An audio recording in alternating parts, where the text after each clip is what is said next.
Bishop Franco Mulakkal പീഡനക്കേസിലെ അതിജീവിതയായ കന്യാസ്ത്രീകൾക്ക് റേഷൻ കാർഡ് അനുവദിച്ചു. ജില്ലാ സപ്ലൈ ഓഫീസർ സജ്നി ബി, താലൂക്ക് സപ്ലൈ ഓഫീസർ സിന്ധുമോൾ കെ എന്നിവർ നേരിട്ടെത്തി കാർഡ് കൈമാറി.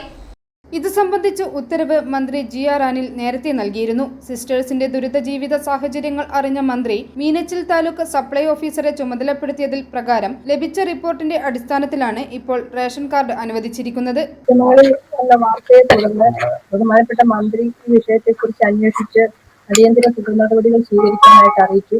അതിന്റെ അടിസ്ഥാനത്തിൽ ഇവിടെ വന്ന് അന്വേഷിച്ചപ്പോൾ അവർക്ക് അവർ പറഞ്ഞ കാര്യങ്ങൾ ശരിയാണെന്ന് ബോധ്യപ്പെട്ടു. അതിന്റെ അടിസ്ഥാനത്തിൽ അതിൽ 2 സിസ്റ്റർമാർക്ക് അവരുടെ കുടുംബ കാർഡിൽ പേരുണ്ടായിരുന്നു. ആ കാർഡ് കുറവ് ചെയ്തു. 3ാമത്തെ ആളിന് കാർഡ് ഇല്ലായിരുന്നു. ആധാറിന്റെ അടിസ്ഥാനത്തിൽ 3 പേർക്ക് കാർഡ് അനുവദിച്ചു. i4 news, Ettumanoor.